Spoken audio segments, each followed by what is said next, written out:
I'm going to introduce Chula, who I met 13 years ago. He describes himself, started life as a musician who dabbled in drugs and ended up a drug addict who dabbled in music. I like that. I get it. And we met, did the groups. But bizarrely, in my journey in the National Health Service, I've got seconded a few years towards the end of my days there into a unit called the Westminster Drug Project in the salubrious Harrow Road. And I've been used to working in St Mary's Hospital for many, many years. Now this is what's the bizarre bit. The bizarre bit was Chula, who'd been my client, whatever it was then, 8, 9 years ago, was my boss. So we've gone from client to my boss. So I'd like to introduce to you Chula, my ex-boss, who's going to share some of his journey from those giddy days in Thurston House. It's all yours. Thanks. Chula. Thanks, David. I'm going to stay seated because I feel a bit more comfortable on the chair. And I'm not much of a comedian, and I'm not a poet either. So yeah, I'm not here to.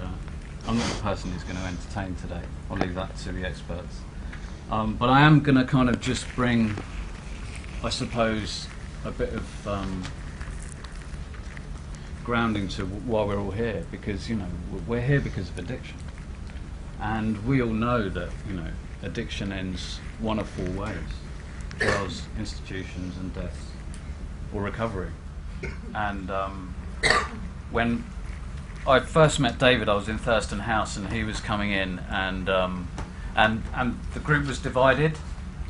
So there was half of the group who were really into his, you know, what David was bringing, and were very encouraging, and were like, oh, you know, wait till this guy comes in, it's fantastic.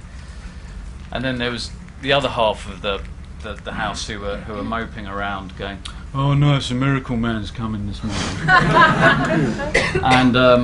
And it's sad to say that that half of the house I haven't seen, you know, and the house that were proactive and enthusiastic about David's groups, I still see in recovery. So that says a lot.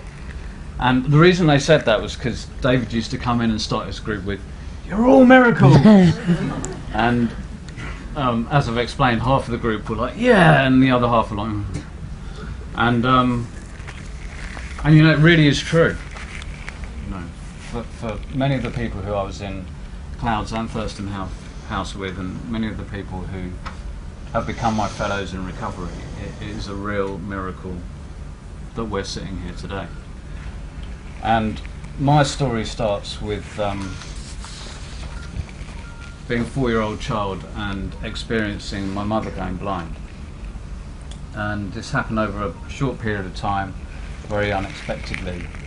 And the trauma that my family went through wasn't really acknowledged. You know, my father had to cope with dealing with 3 young kids and a wife who was going blind and earning money to support the family. And what I understand now is that I became a vessel for a lot of that trauma as a child, and that led me into addictive behaviour very early on.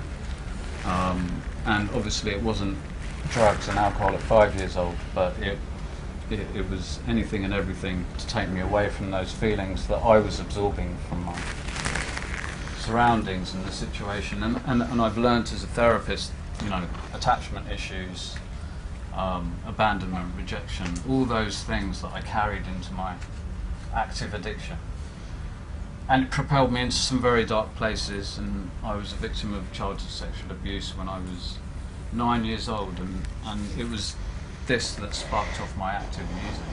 I picked up cigarettes at 9.5, I started drinking when I was 10, and the spiral was on its way.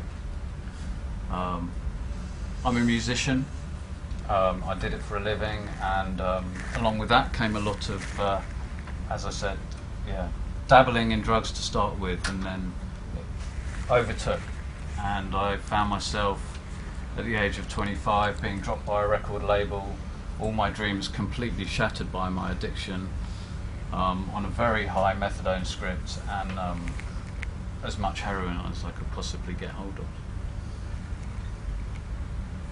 And it didn't get better from there, it got worse.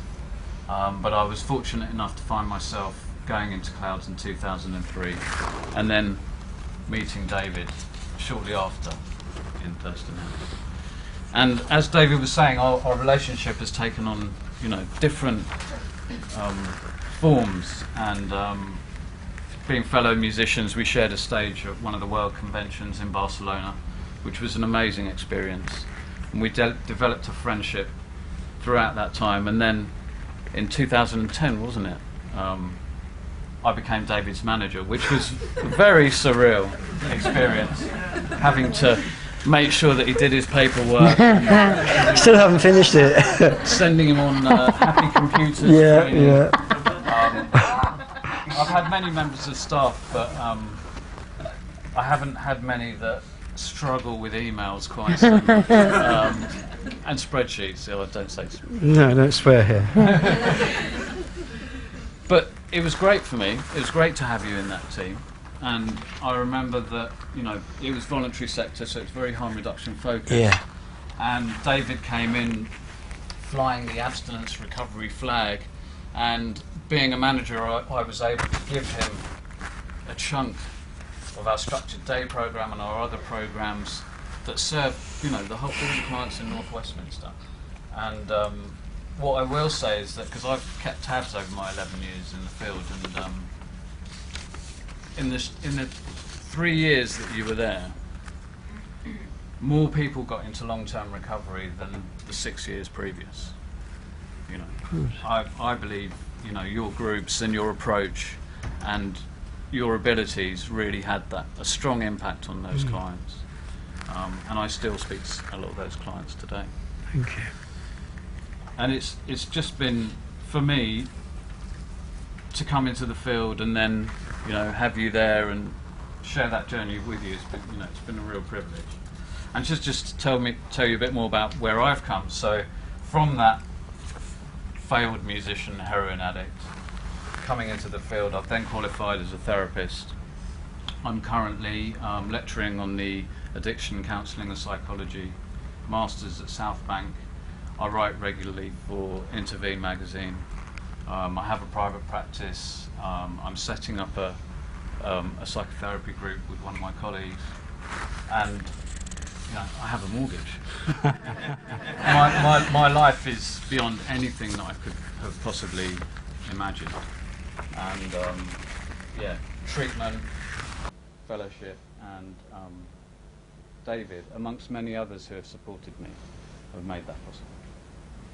Thank you very much.